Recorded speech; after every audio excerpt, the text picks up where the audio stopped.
Bapak ini, beliau ini selaku penerima manfaat, ATM-nya pun tidak muncul melalui KTP asli apa ya, KTP asli yang punya si ibunya. Akhirnya keluar bantuan tersebut. Akhirnya makin bermunculan tuh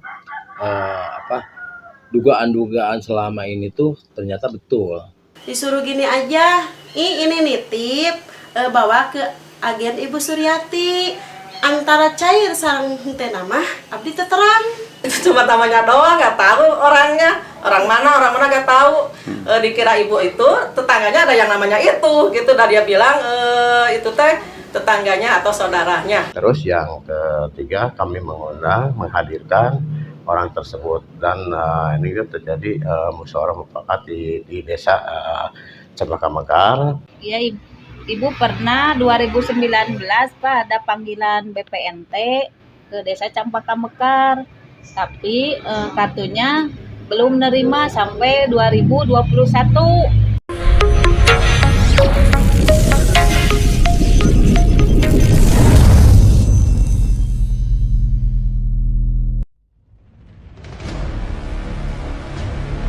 Berkaitan dengan pandemi COVID-19, Presiden Joko Widodo pada April tahun 2020 telah menekan keputusan Presiden Kepres nomor 12 tahun 2020 yang menetapkan COVID-19 sebagai bencana nasional.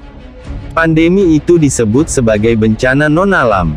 Menyatakan bencana non-alam yang diakibatkan oleh penyebaran coronavirus 2019 COVID-19 sebagai bencana nasional, kata Jokowi dalam Kepres nomor 12/2020 tentang penetapan bencana non-alam penyebaran coronavirus 2019 COVID-19 sebagai bencana nasional.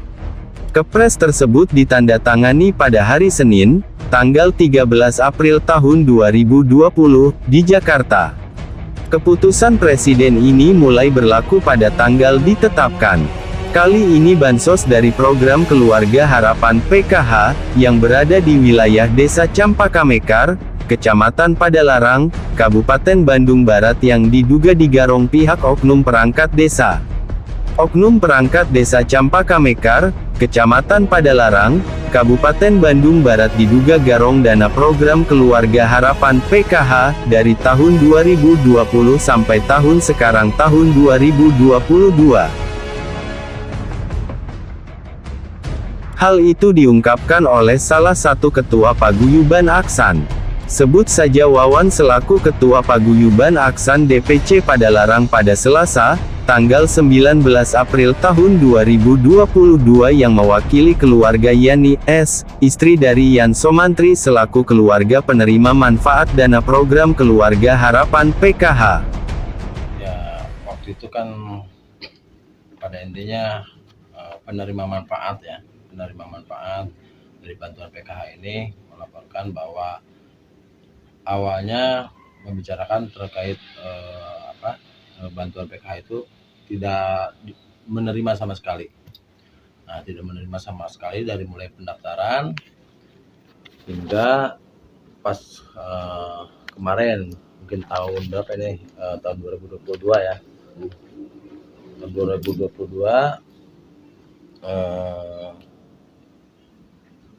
ada bantuan terakhir, yaitu di periode tanggal 1 bulan 4 2020. Nah, dan bahkan si Bapak ini, beliau ini selaku penerima manfaat, ATM-nya pun tidak muncul, tidak keluar sama sekali. Bahkan jadi akhirnya tidak bisa mengambil untuk masalah itu bantuan tersebut ya, dari pemerintah. Namun banyak tetangga-tetangga yang tahu bahwa atas nama Ibu Yani ini sebetulnya keluar. Nah, di situ mulai ada kecurigaan, akhirnya mengusulkan untuk mengurusi ATM tersebut, sehingga membuat surat laporan ke pihak Polres, mengenai kehilangan, bikin surat kehilangan tadinya untuk memproses atau membuat lagi ATM tersebut, untuk menanyakan. Namun pas kebetulan di situ pada kemarin itu ada bantuan yang terakhir itu yang ada BLT ya, minyak. nah BLT yang minyak itu dikarenakan pengambilannya itu ada syarat yaitu KTP asli. Nah pas begitu dicek dicek ternyata itu keluar. Nah, keluar karena melalui KTP asli KTP asli yang punya si ibunya. Nah, akhirnya keluar bantuan tersebut. Nah, akhirnya makin bermunculan tuh dugaan-dugaan selama ini tuh ternyata betul. Nah, akhirnya pihak ibu atau pihak penerima manfaat, anggap kalau menurut saya pihak korban ya. Pihak korban itu mengecek ke pihak bank BNI cabang Padalarang. Akhirnya di situ keluar print out-nya. Ternyata dari hasil print out itu dari periode awal sampai akhir itu keluar cair lah. Pada intinya uang itu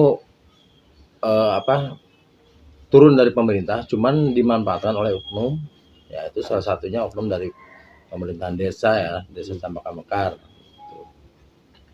Itu mungkin saya langsung nindaklanjuti karena saya juga di lembaga, saya di Paguyuban Aksan, nama saya Wan Kurniawan selaku Ketua DPC Padalarang. Ya. Terus di samping itu kita sebagai kontrol sosial juga mungkin kebetulan ini tetangga kami ada istilahnya permasalahan ini memang betul-betul juga sangat merugikan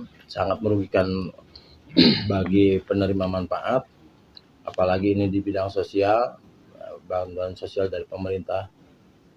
Khususnya ini kan untuk masyarakat rendah lah, dalam artian miskin, Tidak mampu. boleh dikatakan tidak mampu. Bulan 4 2020 sampai bulan 4 2022 awal mulanya sebelum diketahui Bapak pernah menerima uang atau tidak? Belum sama sekali. Belum sama sekali. Sampai hari ini Sampai pun hari ini juga. Semenjak awal aja. Semenjak awal. Semenjak pendaftaran. Belum sepeser pun belum menerima. belum menerima. Khususnya untuk pemerintahan desa, khususnya buat kepala desa, untuk lebih memperhatikan lagi, mempertegas lagi aparaturnya, pemerintahnya atau jajarannya, gitu kan. Baik itu voksi buat sosial, apapun itu voksinya dari pemerintahan desa itu harus lebih tegas lagi, harus lebih mengarahkan lagi, gitu kan. Untuk hal-hal yang lebih bisa berguna lah untuk masyarakat, apalagi ini juga saya sebetulnya ikut prihatin juga karena saya juga posisinya ada di Desa Cempaka Mekar. Sangat sedih lah, sangat miris ketika ada masalah di desa kami sendiri gitu kan, apalagi menimpanya juga masyarakat kami sendiri juga gitu kan. Jadi pada intinya yang saya harapkan untuk pemerintahan desa jangan sampai terulang lagi untuk kedepannya, biarkan hak masyarakat itu diterima sepenuhnya oleh penerima manfaatnya. Apalagi dengan kondisi mungkin kita bisa cek dengan rumah ini kurang lebih ukuran 3 meter lah, 3 meter ke 5 meter. 5 meter. Ya. Kayak sekarang ini si ibunya juga kan nggak ada, kebetulan beliau ini bapak ini udah nggak bisa kerja sama sekali. Nah, jadi ngandalin si ibunya dikarenakan ya itu pun kerja Serabutan. Makanya saya selaku kontrol sosial di sini sangat miris mendengar ketika itu kan dengan permasalahan seperti inilah istilahnya. Sangat boleh dikatakan sedih, ikut sedih lah. Ya emosi sama. Nah, emosinya itu ya tingkah lakunya gitu kan. Sifatnya kalau sama orangnya saya tidak ada istilahnya kebencian baik sama siapapun, tapi dengan akhlaknya ini udah jelas hak untuk masyarakat yang di bawah, menengah ke bawah lah kata kasarnya. Sekarang istilahnya dimanfaatkan oleh oknum-oknum istilahnya yang tidak bertanggung jawab gitu kan. Mereka tidak memikirkan setiap harinya bagaimana makannya mereka kan gitu. kalau si ibunya nggak kerja udah mungkin nggak bisa makan gitu. Sekarang udah ada bantuan dari pemerintah, malah dimanfaatkan oleh oknum tersebut. Nah, ini yang mudah-mudahan kedepannya khususnya untuk Cempaka Mekar, Desa Cempaka Mekar, ya, tidak terulang lagi. Yang mudah-mudahan bisa umumnya ya untuk keseluruhan lah, baik ya se-Kabupaten Bandung Barat lah minimalnya gitu kan. Jangan sampai ada kejadian hal yang seperti ini. Nah, ini juga alhamdulillah dengan sebetulnya banyak yang laporan ke saya juga, udah ada 4 orang yang sudah masuk ke saya gitu kan. Nah, cuman saya belum bisa mendalami karena apa, bukti-buktinya belum otentik gitu kan. Dan ini saya juga lagi dipelajari, walaupun saya bukan ahli hukum, tapi minimal bagaimana caranya saya bisa membantu untuk masyarakat. Bagaimana caranya saya ikut andil membangun juga Desa Cempaka Mekar kan gitu. Dengan adanya laporan dari pihak Paguyuban Aksan tersebut, Selasa tanggal 26 April tahun 2022 tim investigasi mencoba berupaya mendatangi pihak NN yang diduga oknum tersebut, namun untuk mengkonfirmasi NN guna mendapatkan informasi. Upaya tersebut tidak membuahkan hasil. Karena pihak NN, setelah didatangi pihak kami tim investigasi, NN langsung mengarahkan ke pihak kepala desa. Saya takut salah ngomong, sebetulnya sudah musyawarah, uangnya dari awal pencairan sudah dikembalikan ke Ibu Yani, kata Pak Kades barusan saat ditelepon. Bila mana ada yang datang mungkin Pak Kades takut saya salah dari ucapan, mangga katanya ditunggu di rumah Pak Kades sekarang, kata diduga oknum NN saat didatangi tim investigasi. Di hari yang sama Selasa tanggal 26 April tahun 2022 tim investigasi pun bergegas langsung mendatangi Kepala Desa Cempaka Mekar di kediamannya yang kebetulan di lokasi tersebut Kepala Desa didampingi oleh Sekdes Cempaka Mekar. Perbincangan tim investigasi dengan pihak Kepala Desa yang didampingi Sekdes Cempaka Mekar, pada intinya pihak Kepala Desa meminta waktu 2 hari kepada tim investigasi, dikarenakan beliau di waktu tersebut sangat padat karena mau menghadapi Hari Raya Idul Fitri 1443 Hijriah, dan tim investigasi pun menyepakati permintaan diwawancarai di waktu yang telah disepakati. Jumat, tanggal 29 April tahun 2022 tim investigasi mencoba mendatangi kembali ke kantor pemerintah Desa Cempaka Mekar, dan di lokasi tersebut tidak menemui pihak Kepala Desa Cempaka Mekar, namun tim investigasi bertemu dengan pihak Sekdes Cempaka Mekar untuk diwawancarai terkait adanya dugaan, dari tahun 2020 sampai tahun 2022 penerima manfaat PKH Program Keluarga Harapan tidak pernah menerima dan kartu serta uang diduga diembat oknum Desa Cempaka Mekar.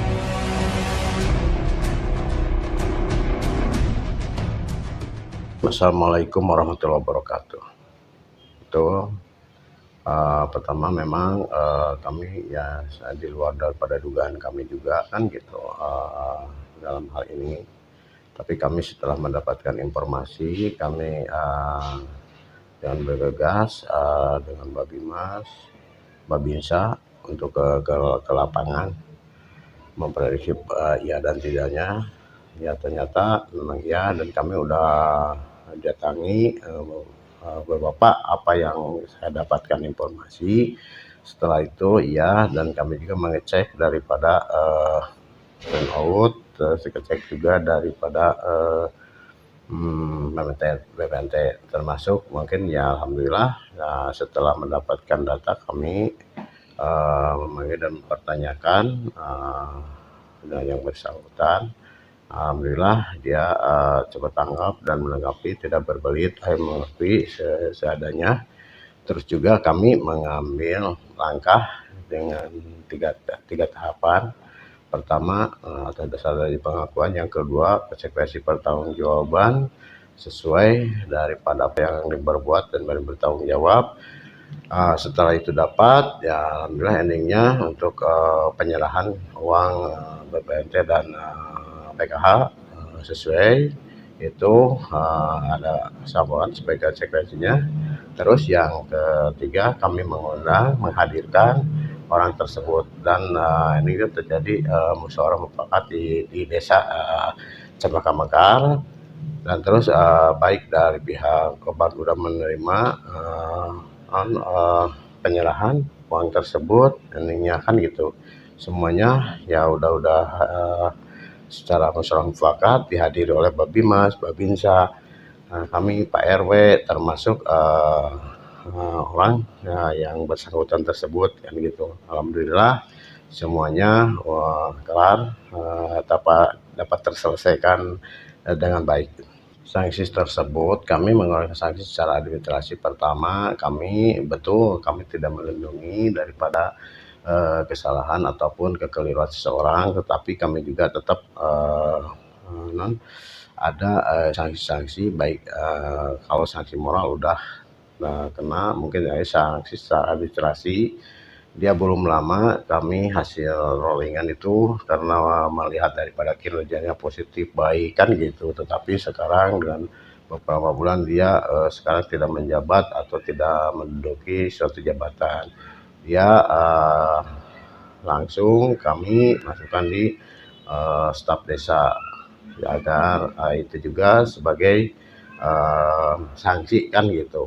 Karena intinya mungkin kami melihat daripada ini desa adalah tempat musyawarah mufakat secara keluarga. Alhamdulillah terjadi musyawarah mufakat, tapi tidak terlepas dari konsekuensi. Cuma kami memberikan sanksi ini secara administrasi. Di samping itu pun dia sebagai turun tidak punya kedudukan atau jabatan. Dia katakanlah hanya staf untuk membantu-bantu aja di desa, di staf desa. Itu sebenarnya kejadiannya tidak begitu lama, hampir berbarengan kan gitu. Makanya kami sekaligus sanksi itu diturunkan seperti itu kan gitu.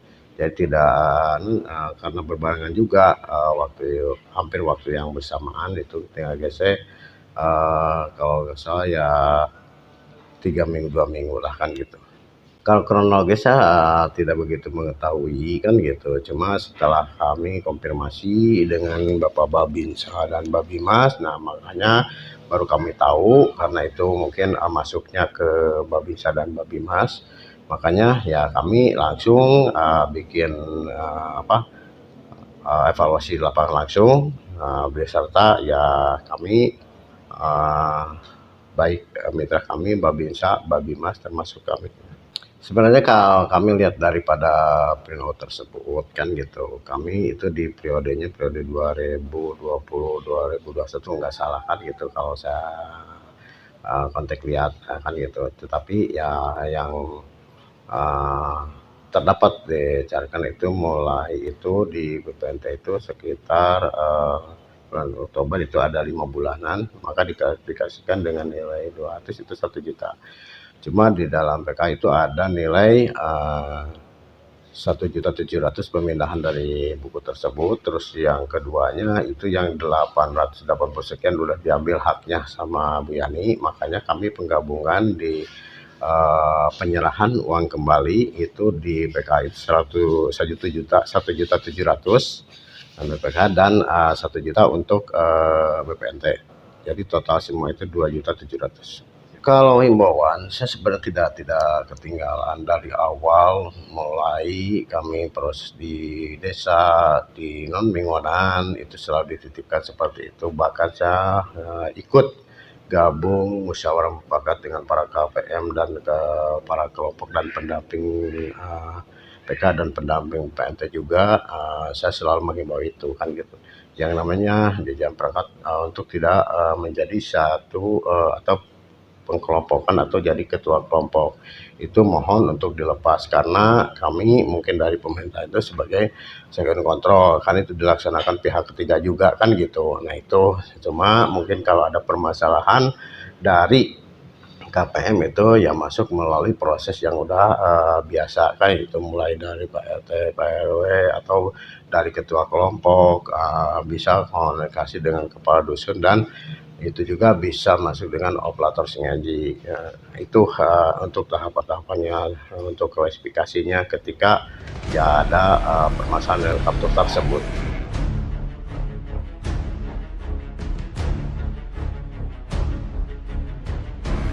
Di hari yang sama Jumat, tanggal 29 April tahun 2022, tim investigasi mencari informasi kembali dan mendatangi salah satu kerabat, NN, sebut saja Ibu Ai. Tim investigasi pun bertemu di kediamannya. Menurut Ai, saat diwawancarai tim investigasi, pokoknya mah kalau Aima ya waktu itu teh disuruh gini aja, ini nitip bawa ke agen Ibu Suryati, antara cair sareng henteu mah abdi teu terang. Masalahna penggesekan masuk kieu, ayeuna digesek beberapa hari kemudian baru cair. Jadi si kartuna teh nya dicanak ku anjeunna deui. Izin Bu, itu Bu yang dikasihkan itu kurang lebih kira-kira berapa penerima manfaat dan itu udah berapa kali Bu yang dititipkan ke Ibu? Nah si Ai kurang tahu juga ya, paling 3 kali. Kalau yang Ibu Yani atau siapapun saya nggak tahu. Yang penting mah 3 kali, 3 kali. Pernah dititipin, nitip ini ke agennya Teh Suryati. Itu mah penggesekan BPNT aja. Nah, BPNT. Oh nggak tahu itu kalau PKH sendiri Bu? Nggak tahu, belum pernah.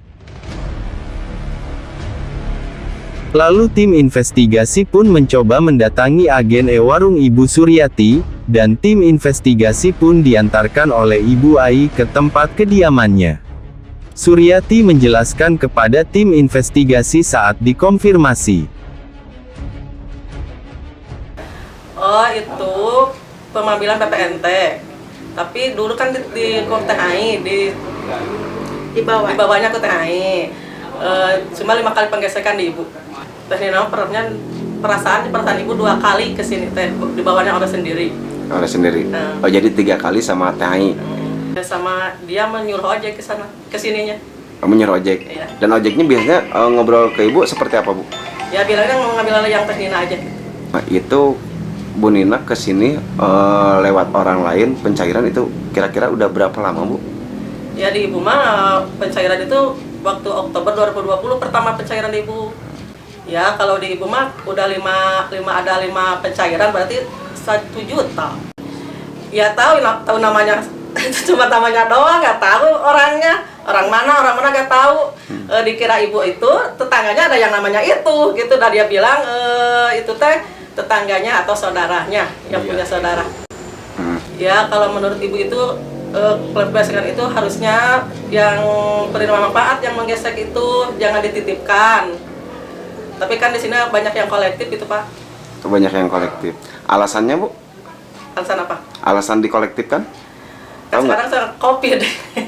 Ya iya, sudah Ibu juga sudah jelaskan, dan seharusnya yang menggesek itu yang punya, yang bawa kartu sendiri gitu.